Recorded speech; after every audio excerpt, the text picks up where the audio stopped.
পাশ্চাত্য যাত্রা ঈশ্বরের অভিষ্টি 1893 সালের 29শে এবার বিশ্বমুক্তি।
জয় রাম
शारदां देवीं रामकृष्णं जगद्गुरु पादपद्मे तयो श्रीत्वा प्रणमामि मुहुर्मुहुः नमस्ते यतिराजाय विवेकानन्दसूरये सच्चित्सुखस्वरूपाय स्वामिने तापहारिणे।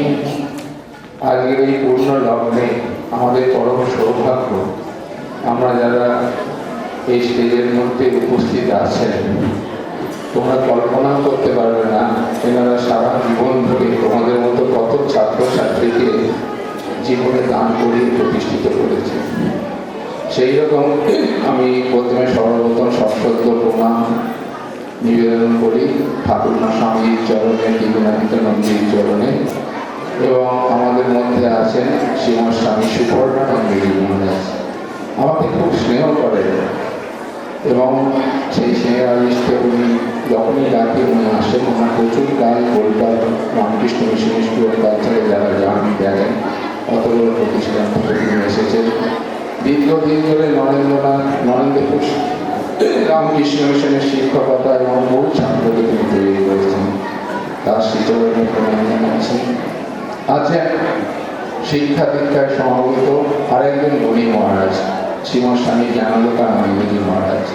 উনি গান যেমন একদিকে পুরুলিয়া অন্যান্য আশ্রমের বড় বড় আশ্রমে তিনি ছিলেন প্রচুর ছাত্রদের সঙ্গে, সেরকম বহু গ্রামের মধ্যে তোমাদের মতো প্রচুর বাচ্চাদের তিনি তাদের উপদেশ দিয়ে ঠাকুরমা স্বামীর জীবনে প্রতিষ্ঠিত করার প্রেরণা যোগান প্রতিনিয়ত।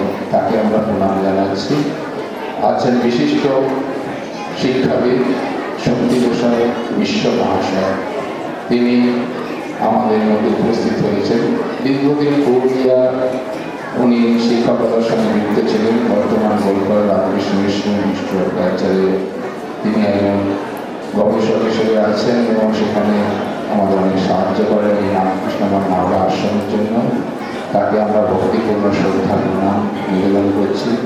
আছেন আমাদের মধ্যে বহু মহারাজবৃন্দ, অতিথিবৃন্দ, এবং আমাদের মধ্যে আছেন শ্রীমৎ স্বামী সর্বভূতানন্দজি মহারাজ, সর্বলোকানন্দজি মহারাজ, এবং সবচেয়ে বড় কথা আমাদের আজকে যে দ্বিতীয় অধিবেশন যে শুরু হবে, আমাদের যে ধর্মসভা, সেই ধর্মসভার যিনি সভাপতিত্ব করবেন শ্রীমৎ স্বামী সুবীরানন্দজি মহারাজ, তিনি এখানে এসে উপস্থিত হয়েছে।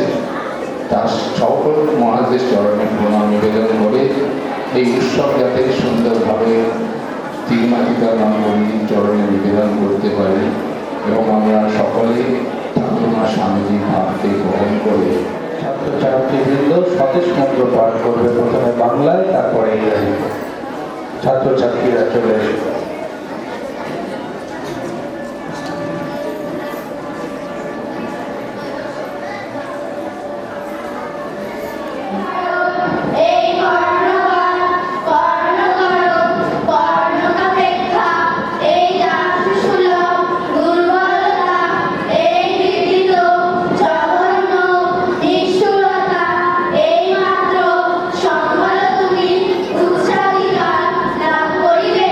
এই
are not for individual personal happiness.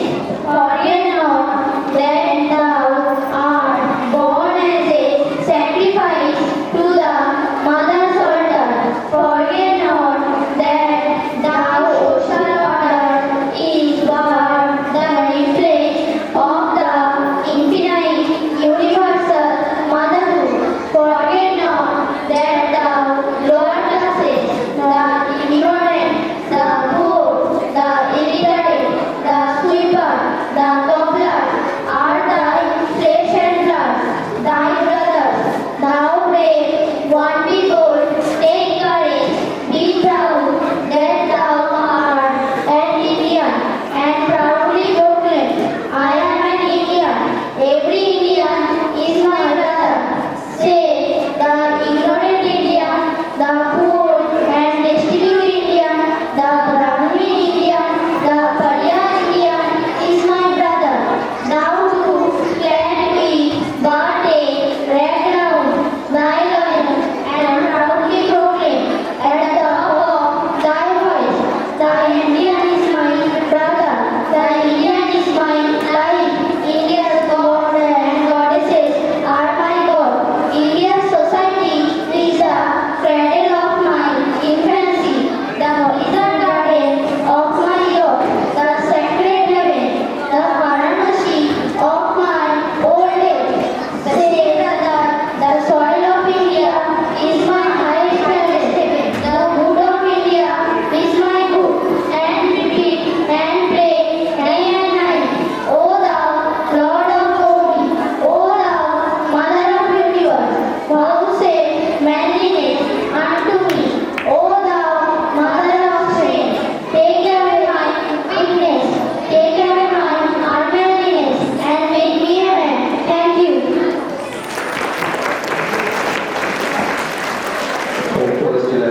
এ বিষয়ে আলোকপাত করবেন শ্রী শক্তি প্রসাদ মিশ্র, প্রাক্তন শিক্ষক, রামকৃষ্ণ মিশন বিদ্যাপীঠ পুরুলিয়া, বর্তমানে গবেষক, Ramakrishna mission institute of culture Golpark. Shri Shakti Prasad মিশ্র।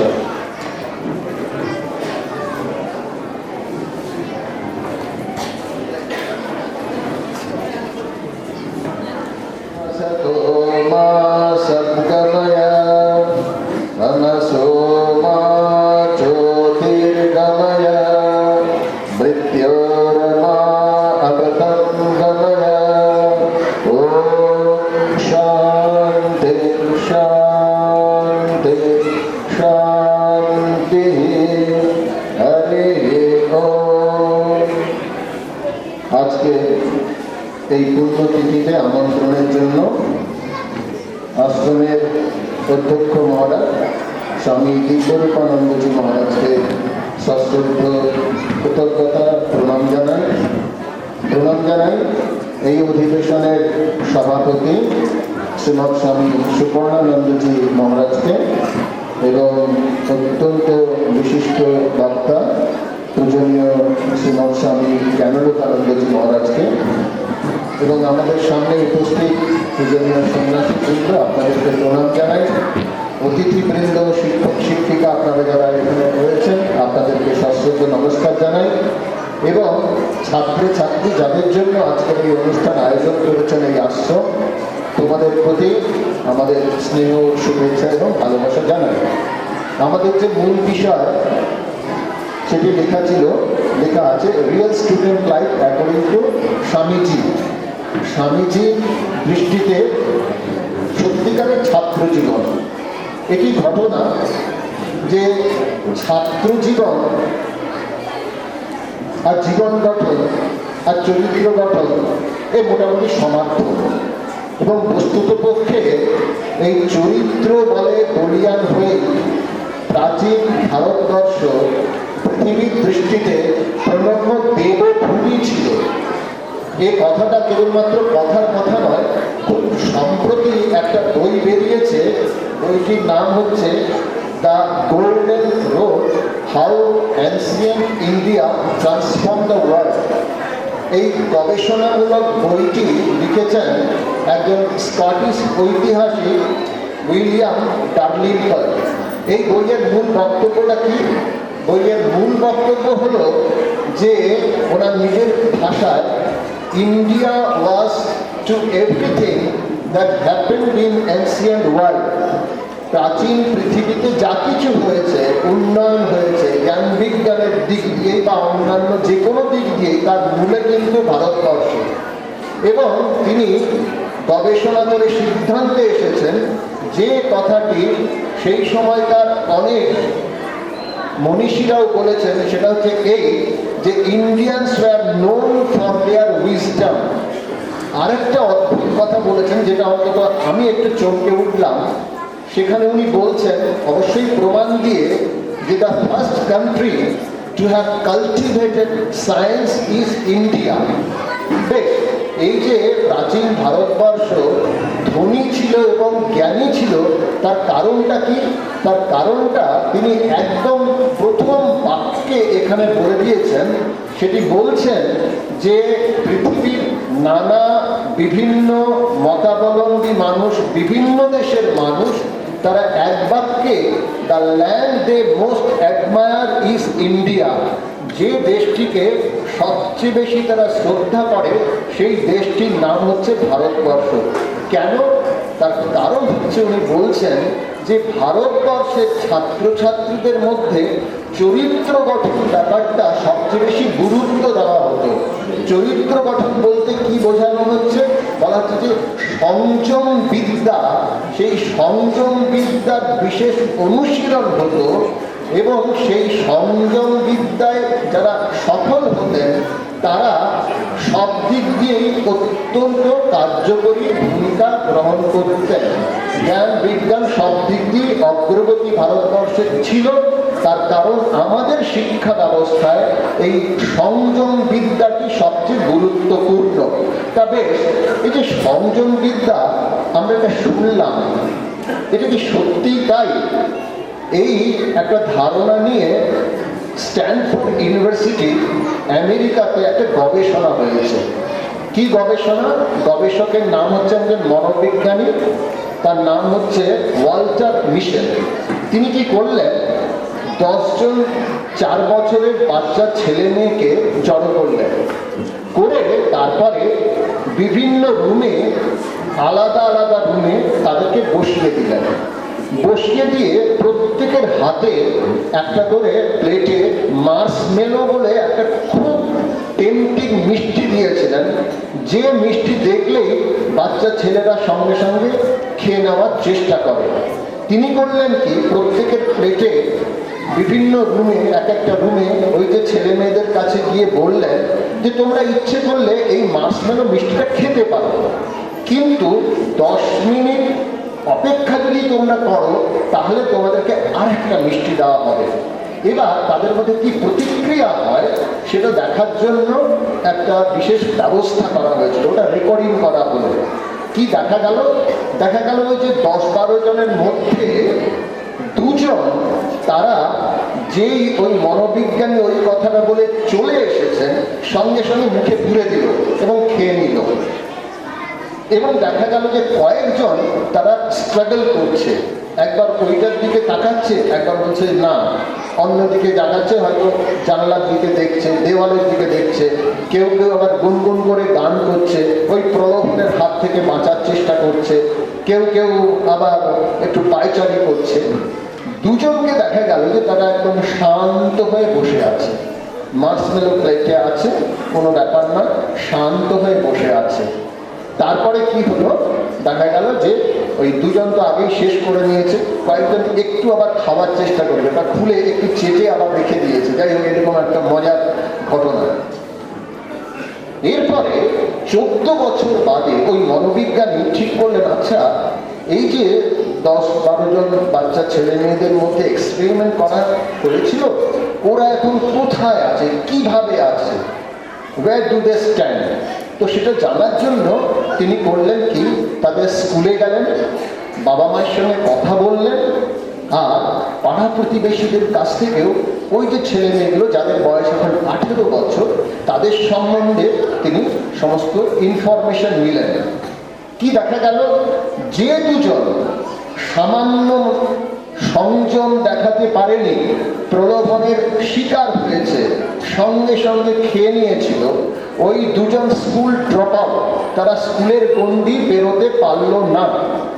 আর অন্যান্য যারা স্ট্রাগল করেছে, একজন যেমন একটুখানি খেয়ে তারপরে আবার রেখে দিয়েছে, দেখানোর চেষ্টা করেছে যে আমি এটা রেখেছি, খাইনি, অর্থাৎ একটু প্রলোভনে পা দিয়েছে। এইরকম কয়েকজন দেখা গেল যে তারা পড়াশোনা এবং নানা দিক দিয়ে মোটামুটি একটা স্তরে পৌঁছেছে। কিন্তু যে দুজন শান্ত হয়ে বসেছিল, ক্লাস টপার, সেই সঙ্গে সঙ্গে তাদের বিহেভিয়ারাল প্যাটার্ন, সমস্ত দিক দিয়ে তারা নাম্বার ওয়ান।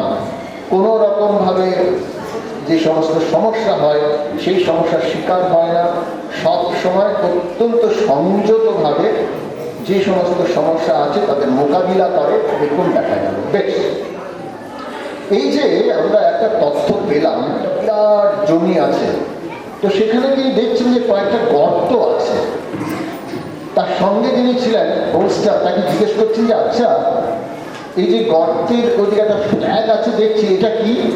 তখন বললো যে এটা হচ্ছে গল্ফ খেলার যে গর্ত, সেইতে আরো অন্যান্য এরকম গর্ত আছে। বলছে কিরকম ব্যাপারটা? বললো যে একটা স্টিক থাকে, ওই স্টিকে বলটা মেরে আলটিমেটলি ওই যে ছোট্ট গর্তটা আছে সেটার মধ্যে ফেলতে হয়। তো ওটা মোটামুটি কারো 7 বার, কারো 8 বার মেরে মেরে তারপরে গর্তটা ফেলে। তখন বলি যে কেন, একবারে হয় না? বলছে না স্বামীজি, একবারে তো অসম্ভব। বলে কেন?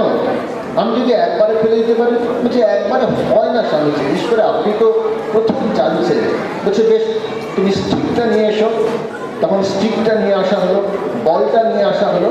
উনি দেখলেন, তারপরে বললেন যে আচ্ছা, একটু মজা করলেন, আচ্ছা আমি যদি ওই গর্তে এই বলটা ফেলে দিই এক স্টিকে, এক স্ট্রোক মেরে, তাহলে তোমার সঙ্গে একটা বেট হয়ে এমন একটা পর্যায়ে যেতে পারে। তো অভাব পরবর্তী যে যারা বক্তারা রয়েছেন, পূজনীয় স্বামী জ্ঞানলোকানন্দজি মহারাজ, পূজনীয় স্বামী সুপর্ণানন্দজি মহারাজ, তারা এই বিস্তারিত বলবেন। তবে আমি একটা বলি যে 10টা আছে, শিষ্যের সঙ্গে কথা হচ্ছে, তারপর 10টাই করে নিয়েছি, তুই যেখান থেকে খুশি জিজ্ঞেস কর। এবং স্বামীজি তখন বলে দিলেন পরপর, অবাধ হলো শিষ্য। এখন ঘটনা হয়েছে কি, একটা মানে বাস্তব ঘটনা বলছি, যেটা ঘটেছিল বিদ্যা মন্দিরে। এইটা নিয়ে ছেলেদের মধ্যে চর্চা হচ্ছে যে আচ্ছা, স্বামীজি 10 ভলিউম এনসাইক্লোপিডিয়া পুরো পড়ে নিয়েছেন, যেখান থেকে খুশি বলছেন এবং লাইন কমপ্লিটলি বলতে পারছেন, এটা কি সম্ভব?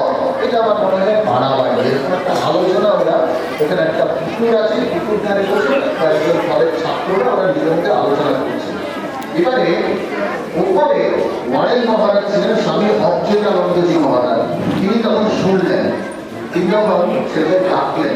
মহারাজ বলে একজন ছিলেন, ওদের ওয়ারেন নৃপেন মহারাজ, যিনি পরবর্তীকালে বেলঘরিয়া রামকৃষ্ণ মিশন অধ্যক্ষ ছিলেন। বলছি তোরা ওনার কাছে যা এবং করতে পারেন। দেখো, আমার স্বামীজির মতো ক্ষমতা নেই, তবে আমি 5-6টা অনন্তর বলে দিতে পারি। বলছে যে কোনো বিষয়? হ্যাঁ, যে কোনো বিষয়। তখন ফিজিক্সের একটা বই নিয়ে আসা হলো, পদার্থবিদ্যার একটা বই নিয়ে আসা হলো।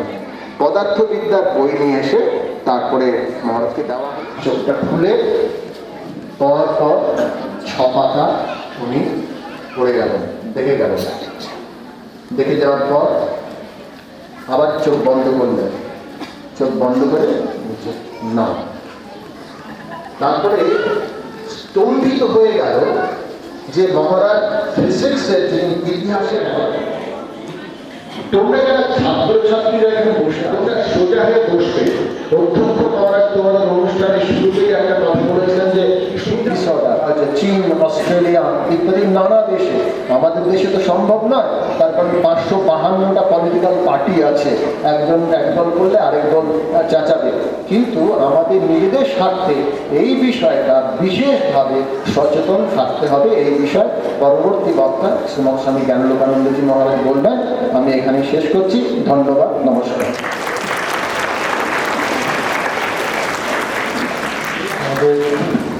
শ্রী শক্তি প্রসাদ মিশ্র তিনি অনেকগুলি দিক তুলে ধরলেন, যে how Indian ancient transform the world, মনঃসংযোগ, ছাত্রদের ব্যাপার, মার্শম্যালো এক্সপেরিমেন্ট। আমি ছোট্ট একটা সংযোজন করে দিই, মার্শম্যালো এক্সপেরিমেন্টের সমান আর একটা এক্সপেরিমেন্ট আছে ড্যানিয়েল গোলেম্যানের একটি ইমোশনাল কম্পিটেন্স ফ্রেমওয়ার্ক। সেখানে এই ইমোশনের কথা বলছে, তার কন্ট্রোলের কথা বলছে।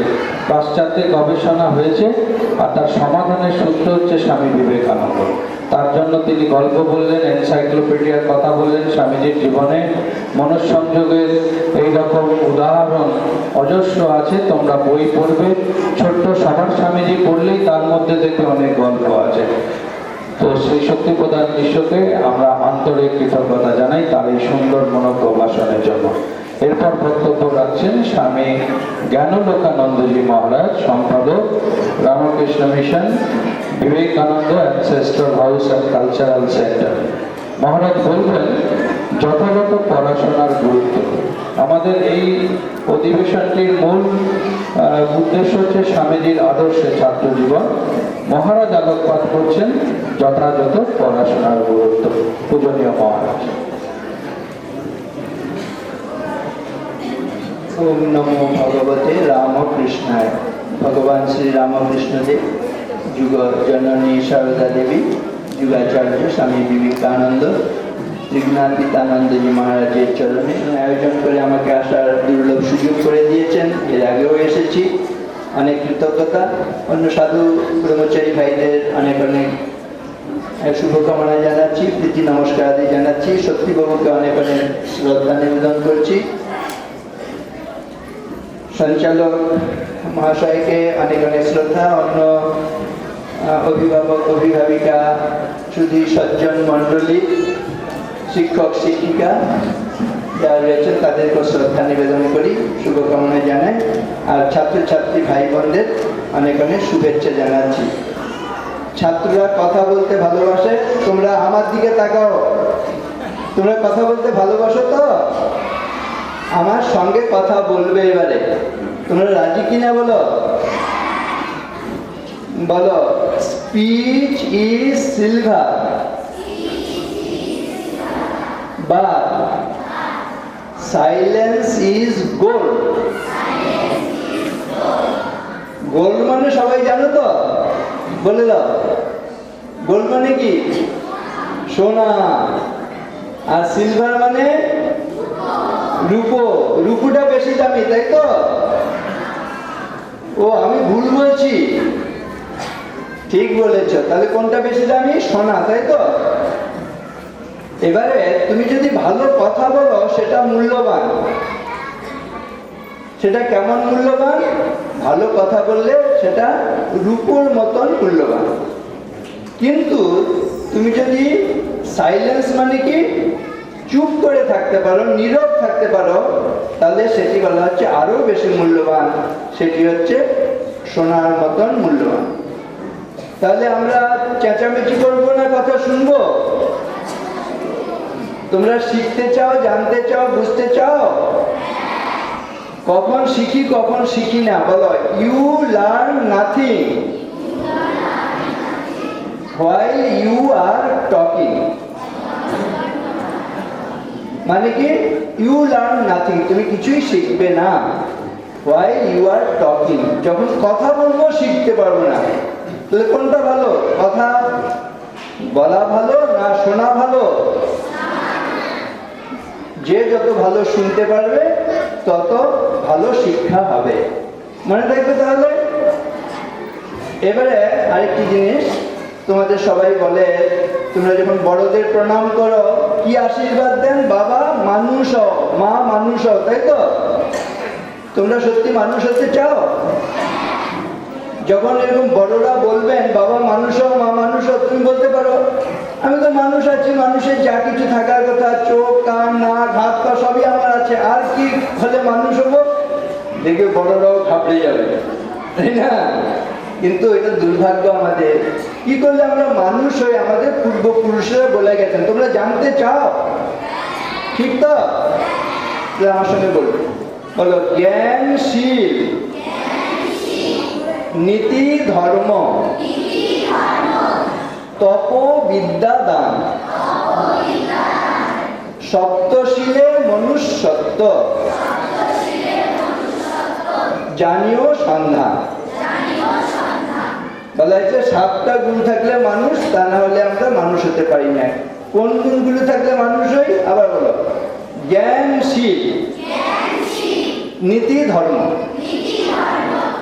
জ্ঞানশীল, নীতি ধর্ম। এই কথা বলতে পারবে না এমন কেউ আছো? সবাই বলতে পারবে কিনা? কি বললাম বলো দেখি? খুব কঠিন? জ্ঞানশীল, নীতি ধর্ম, ঠিক আছে। তারপর বলো তপ বিদ্যা দান। তপ বিদ্যা দান। তাহলে কটা হলো? আগে বলেছি, আবার বলো। জ্ঞানশীল, নীতি ধর্ম। জ্ঞানশীল, নীতি ধর্ম। তপ বিদ্যা দান। জ্ঞানশীল, নীতি ধর্ম। তপ বিদ্যা দান। এবার নিজেরা বলো আবার।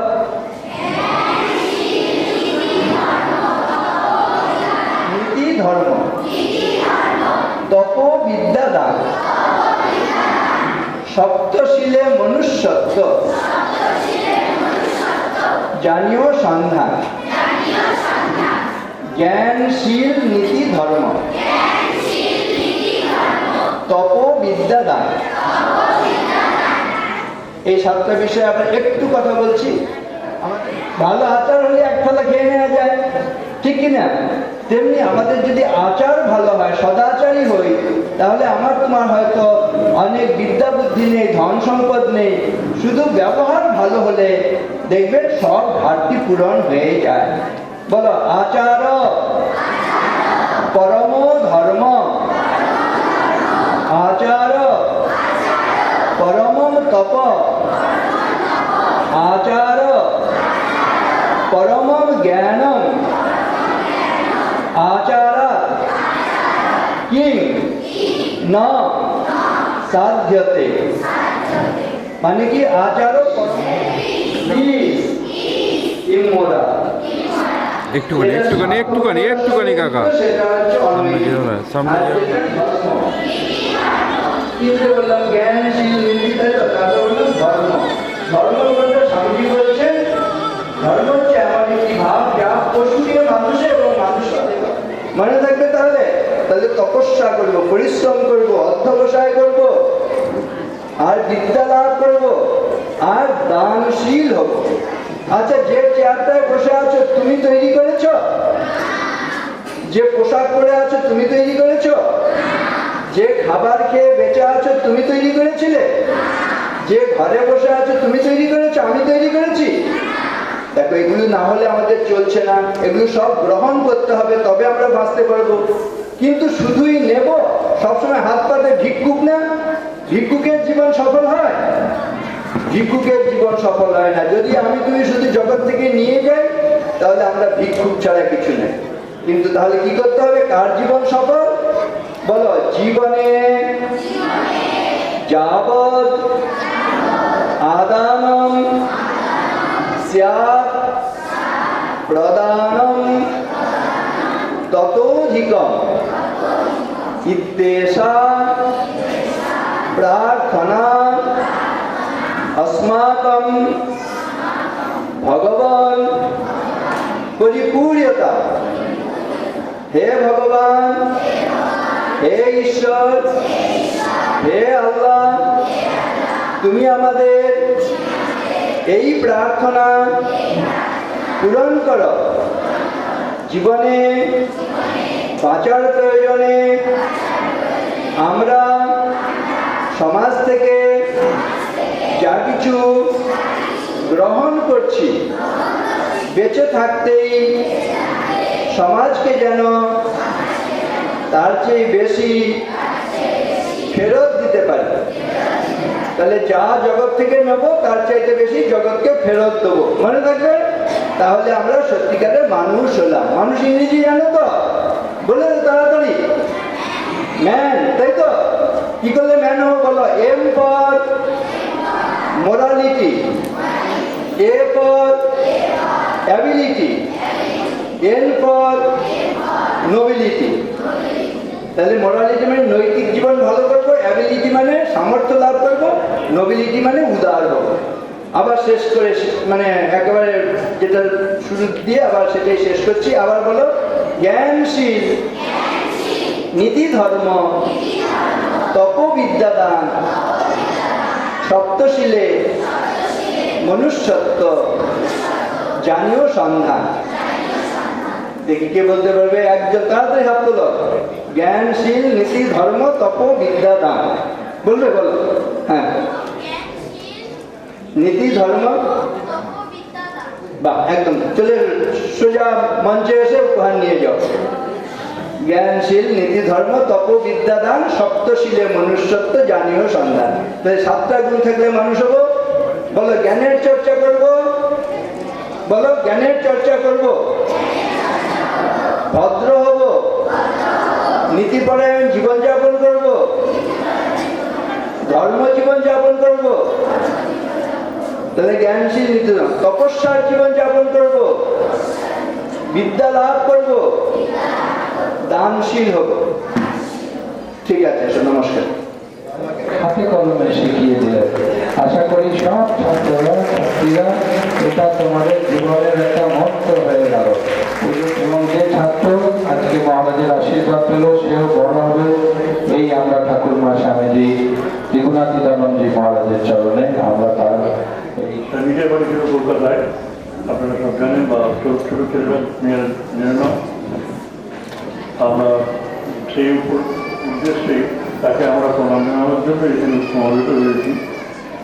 এখানে এই আশ্রমের সম্পাদক তাপস মহারাজ নিম্বরূপানন্দজি তোমাদের ছাত্র ভাই বোনদের ডেকে এনে কিছু মূল্যবান উপদেশের ব্যবস্থা করেছে এবং ভক্তবৃন্দের জন্য পূজনীয় মহারাজ জনশ্রী মহারাজ এসেছেন। তিনি বৈকালিক পরিবেশনে তাদের ঠাকুরমা স্বামীজি আলোচনা করবেন। আমি তাদেরও বলে রাখছি যে আপনারা সবাই শ্মশানের পর চলে যাবেন না, থাকবেন। আর এখানে যারা সমাবেত সাধু সজ্জন মন্ডলী আছেন তাদের সকলকে আমার শুভেচ্ছা জানাই, প্রণাম জানাই, ভক্তবৃন্দকে প্রণাম জানাই। তোমরা ছোট ভক্ত, ছোট রামকৃষ্ণ, ছোট স্বামী ত্রিগুণাতীতানন্দ বা মা সারদা, তোমাদেরও প্রণাম জানাই। মঞ্চে যারা আছেন আর শক্তিপ্রসাদ মিশ্র মহাশয়, প্রীতি শুভেচ্ছা ভালোবাসা জানাই, প্রণাম জানাই আমার মারবে। আর জ্ঞানলোকানন্দজি যিনি প্রণম্যই, সকলেরই প্রণম্য, আমাদেরও প্রণম্য, প্রীতি শুভেচ্ছা ভালোবাসা প্রণাম নিবেদন করি। আর যে বিষয়বস্তু সম্বন্ধে আলোচনা হচ্ছে তার সম্বন্ধে আমাকে জবনিকা পাঠ করতে হবে, অর্থাৎ শেষ করতে হবে। আমরা শক্তিপ্রসাদ ব্যবস্থাকে সব শুনেছি, সংযম দরকার, আহারে সংযম দরকার। তোমরা ছাত্ররা সবাই যা পেলে তাই খাবে তা না, খাওয়ার মধ্যে একটু বাজিটা করতে হয়। যাদের অন্য একটু কম জোটে তাদের জন্য তো আলাদা ব্যবস্থা থাকবে। আমাদের তো মনে সব ভালো জিনিস জোটে না, কি করবো। কিন্তু যেটা খাদ্য সেটা যেন তোমাদের দেহের পুষ্টি বিধান করে, দেহকে যেন ভুক্ত করে, এটাই দেখার জন্য। সুতরাং খুব বেশি খেয়ে ওজন বাড়ানো ভালো না। যেগুলো কারণ কি, শরীরের সঙ্গে ব্রেনের একটা বিপরীত সম্পর্ক রয়েছে। তার শরীর খুব মোটা হয়ে যায়, তার ব্রেনটা ততটা উজ্জ্বল হয়। আমরা বলি না, তার শরীরটা চাবুকের মতো, তার ব্রেনটা খুব, তার বুদ্ধিমত্তা ব্রেনটা খুব কিন্তু চাবুকের মতোই। তা তোমরা অযথা শরীরটাকে মোটা করো না, ব্রেন তোমার ভেতরে আসল বস্তু যেটা শরীরকে চালায় সেটাকে ভালো করে যত্ন নেবে সেটা। আচ্ছা, আমি যেটুকু দেখতে পেলাম আমার বিচার বুদ্ধি দেখতে না পেলেও তার কাজের মধ্যে প্রকাশ পায় না। আমাদের ব্রেন কেউ দেখিনি, কিন্তু ব্রেনটা তো আছে সেটা জানি। একজন তাড়াতাড়ি অঙ্কটা করে দিতে পারে, আর একজন সারা জীবন ধরেও সে অঙ্কটা করতে পারে না, কারণ তার ব্রেন সেরকম নয়। যেরকম দেখতে পাচ্ছি নানা রকম প্রতিযোগিতায় তাকে পাস করছো তোমরা কেউ, সবাই পাস করতে পারো না, চেষ্টা করলেও পারো না, কেউ তো ড্রপ আউট হয়ে যাও, আর পড়াশোনাটা আমার জন্য নয় এরকম ভাবো, চলে যাবো। আমার মাথায় ঢোকে না এসব। ঢোকে না মানে কি, তোমাদের এরকম পরিচর্যা করা হয় না। সবাই পাঁচটা ভালো করে করতে পারে, এবং এই পৃথিবীতে সবাই ফার্স্ট হবে তা না, যারা ফার্স্ট হতে পারবে তাদের জন্য কর্মের ব্যবস্থা আছে। আমি বলতাম তোমার ছাত্রদের যে তোমরা এই ব্যাপারে দ্বিমত বলো না, এবং কখনোই বলো না যে আমরা সবাই সমবেধা সম্পন্ন, সবাই বুদ্ধি একরকম। তা তোমরা এমনকি তোমরা যারা ছাত্র ভাইরা রয়েছেও, তোমাদের কাছে যে ছেলেটা ফার্স্ট হয় তার সাথে ঝগড়া করো না, যেটা স্বামীজি বারবার বলছেন যে কোঅপারেশন করবে, সহযোগিতা করবে, কম্পিটিশন করো না। সে যখন বড় হয়েছে তাকে টেনে নামাবার চেষ্টা করো না। এখানে আমার অধ্যাপক রয়েছেন পরিমল দাস, তা আমাদের একটা ছাত্র ছিল, খুব বিখ্যাত ছাত্র পরবর্তীকালে স্পেস রিসার্চে বিশাল নাম করেছে, তার একটা অর্গানাইজেশন আছে। সে যখন ছাত্র হয়ে আসে তখন তাকে অনেক অন্যান্য ছাত্ররা খুব কষ্ট দিয়েছে, খাতা দিয়ে নিয়েছে, ক্লাসনোট নিয়ে নিয়েছে। আমার প্রিন্সিপাল মহারাজকে বলেছে বারবার যে এখানে থাকবো কি করে, আমার বিরুদ্ধে সবাই লাগে। আমি তাকে বললাম যে তোমার ব্রেনটাকে তো নিতে পারেনি, তোমার ব্রেনটা তো রয়েছে, ওরা তোমার খাতাটা নিয়ে দিচ্ছে, খাতাটা নষ্ট করে দিচ্ছে, তোমার মাথাটা সব আছে। আর সেটা আমি দেখছি তারপর কি করা যায়। আমি তোমার ছেলেগুলোকে বললাম, অন্যান্য ফিজিক্সের ছাত্র, বিখ্যাতভাবে নামটা বলছি না,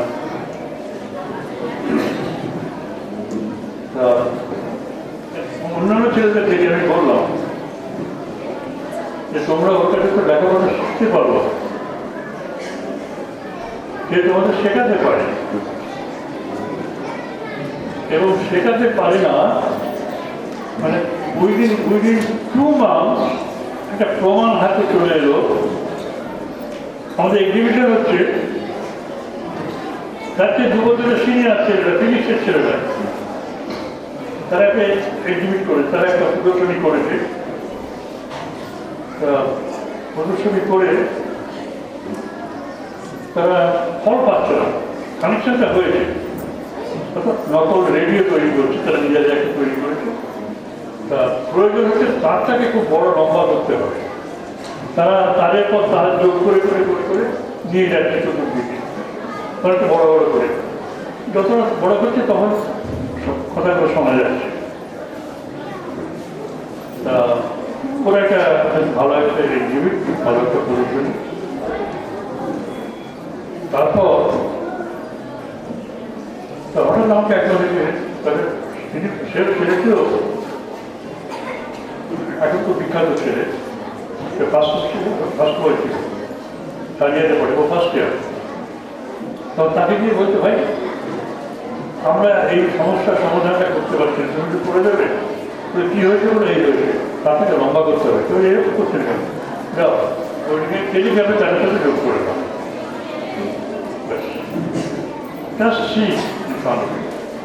মানে ওই কাজটা ফেসবুকটা নিয়ে টেলিগ্রামে যোগ করে দিল, সেটা মানে ইনফিনিট লম্বা হয়ে গেল। তারপরে সে আমাকে বলেছিল, সে দাদার ছেলেটি, ওরে বাবা ও জ্ঞানের খনি এরকম হয়।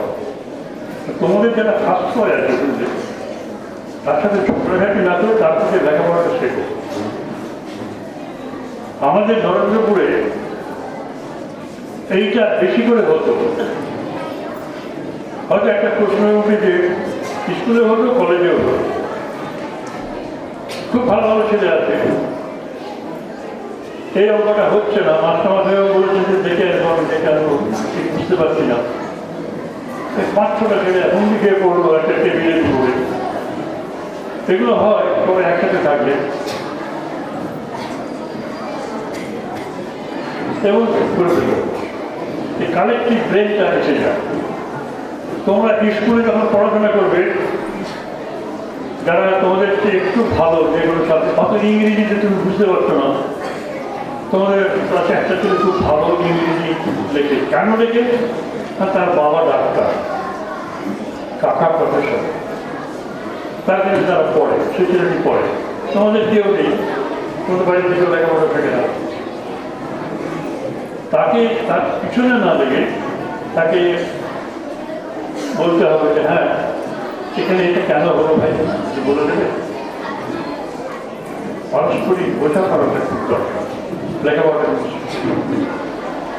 এবং স্বামীজি বলেছেন কম্পিটিশনটা তোমাদের জীবন থেকে দূর হয়ে যাবে, সবাই সবার সাহায্য করে। যে বিপদগ্রস্ত হয়েছে সে যেন ভাবে যে আমার পাশে 50 জন ছেলে আছে, আমার এই বিপদে আরো 49 জন বন্ধু আমাকে সহায়তা করছে, আমাকে সাহায্য করছে, দারুণ জিনিস। বিশেষভাবে আমার অনুরোধ করতে চাই। আর দেখো, দেহ আর বুদ্ধির খবরটা তোমরা নিলে, কিন্তু মনের খবরটা তো দিতে হবে। এই বুদ্ধিবৃত্তি কালচার করতে করতে বুদ্ধিবৃত্তিকে অবলম্বন করে যে বড় হয়ে গেলে, আলাদা হয়ে গেলে মন থেকে, এবং তখন তুমি অহংকারী হয়ে যাও। আমাদের ছেলেমেয়েরা আজকাল বেশি লেখাপড়া শিখে কঠোর হয়ে যাচ্ছে, স্নেহ ভালোবাসা এসব কিছু নেই তাদের মধ্যে। সুকুমার বৃত্তিগুলো আছে, তাদের পরিচর্যা একদম হচ্ছে না। এ বিষয়ে যারা গার্জেন আছেন তাদেরও আমরা বলি, এখন প্রাইভেট স্কুলগুলোতে এগুলো হয়, লেখাপড়ার সঙ্গে সঙ্গে অ্যাস্থেটিক্স, এই জিনিসটা যদি কালচার হয় তাহলে একটা ব্যালেন্স ডেভেলপমেন্ট হয়, যেটা শান্তিনিকেতনে হয়। শান্তিনিকেতনে সব ছেলেমেয়ে গান গাচ্ছে, নাচছে, ছবি আঁকছে, গাছের তলায় বসে প্রকৃতিকে দেখছে, পাখি বসে আছে, সেখানে গিয়ে তার সামনে দাঁড়িয়ে ছবিটা এঁকে দিল। সবাই কিছু না কিছু এই কলাবিদ্যা, অ্যাস্থেটিক্স। এবং রবীন্দ্রনাথ মনে করছে যে এটাই আমাকে সাফল্য এনে দেবে, একেবারে পারফেক্ট মানুষ তৈরি হয়ে বেরোবে।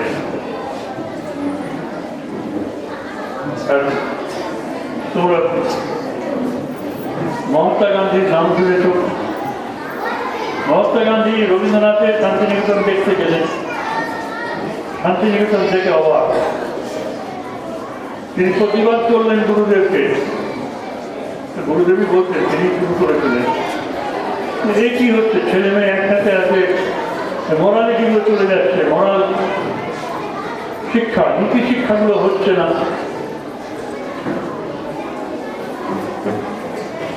তখন উনি বলেছিলেন অ্যাস্থেটিক্সের মধ্য দিয়ে গেলে পরে নীতি শিক্ষাটাও থাকবে।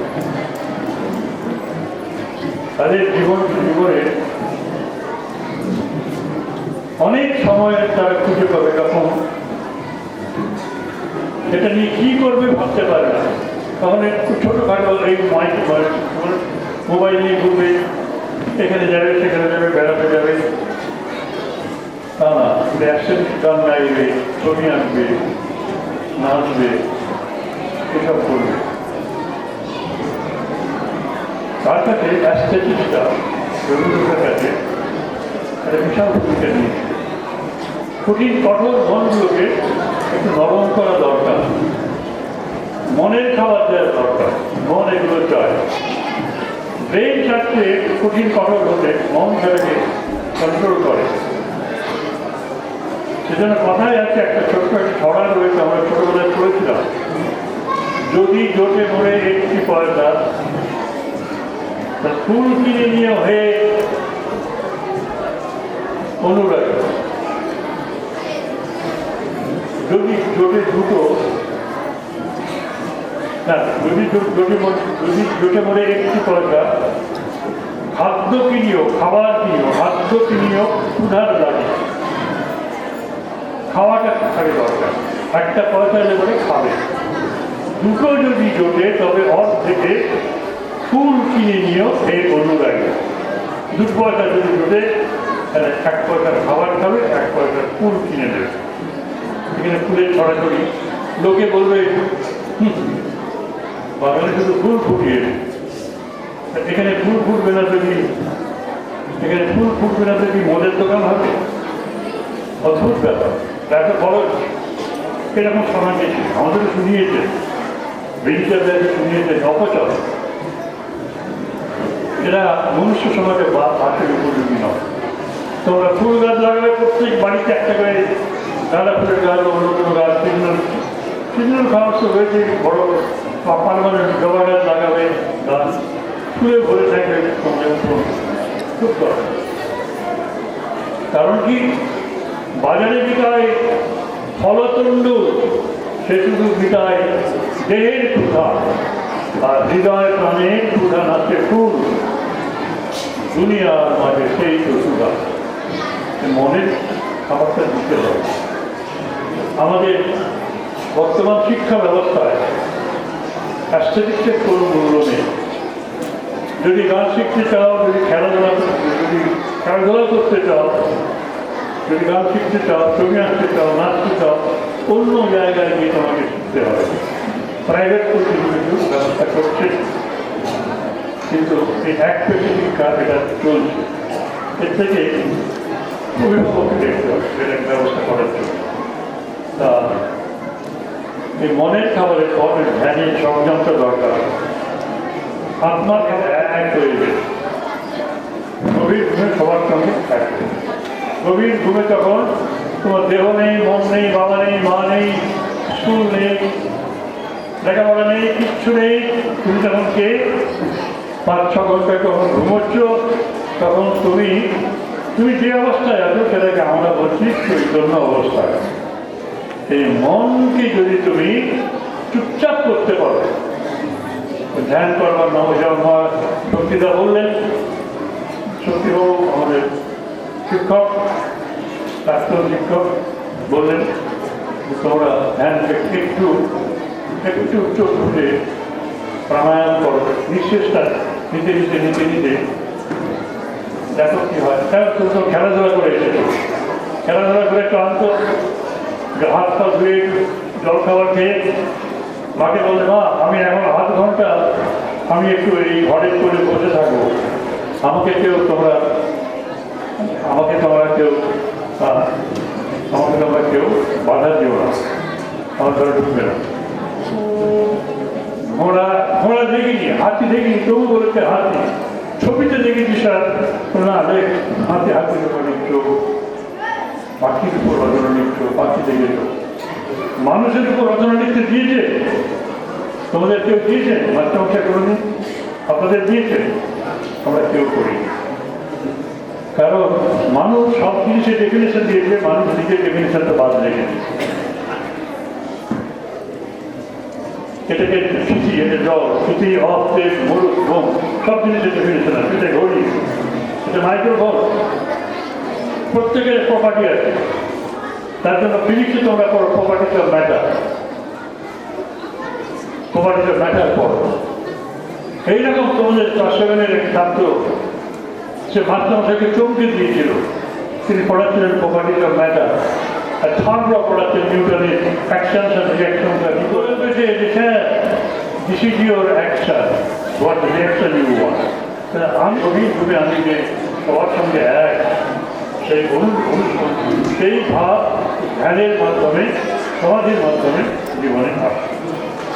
দেহ মন বুদ্ধি এবং এই চৈতন্যবাদ সমাজের ব্যবস্থা, এই সমগ্র মানুষের পরিকল্পনা আমাদের ঋষিরা দেখেছিলেন। এইভাবে মনুষ্য সমাজকে সুসংবদ্ধ করা হয়েছে। শিক্ষা, এই শিক্ষা, এই সর্বাত্মক শিক্ষা এর গ্রহণের জন্য আমাদের সকলকেই বয়স নির্বিশেষে গ্রহণ করতে হবে। সুতরাং আমরা সবাই ছাত্র, বৃহত্তর করতে হবে। নমস্কার, শুভেচ্ছা।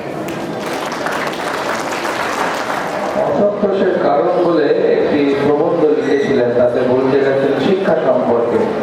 বলছেন, কিনিতে গেলাম জামা, পাইলাম এক পাটি মোজা, তাহাকে কোন রকমে কাটিয়া ছিড়িয়া জামা করিয়া পরিবার বৃথা চেষ্টা সফল হইল না।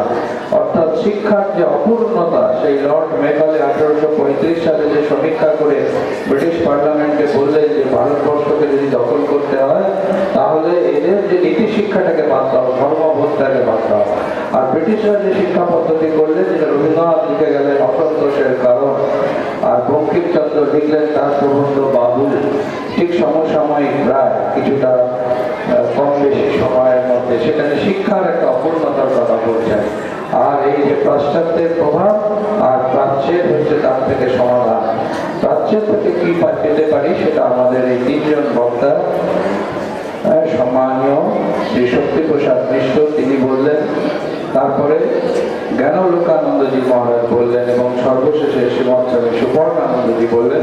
তাদের যথাযোগ্য স্থানে আমরা আমাদের আভূমি প্রণাম নিবেদন করি, শ্রদ্ধা এবং আমাদের নমস্কার জানাই।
ভগবানের প্রধান জানাই আমাদের নাও দ্বারা এই অধ্যক্ষ ভাড়া লাগে পরিবার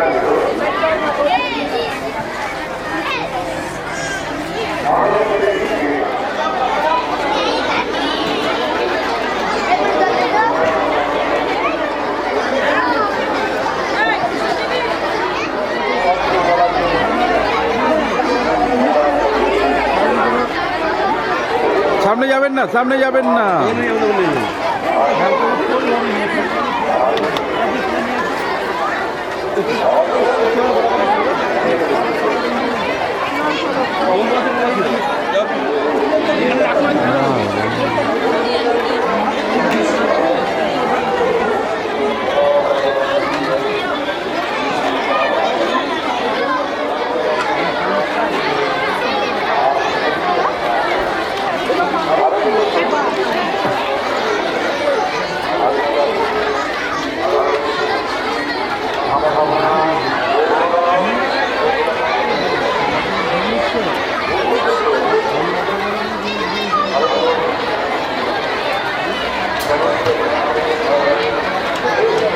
সরে যান, সরে যান।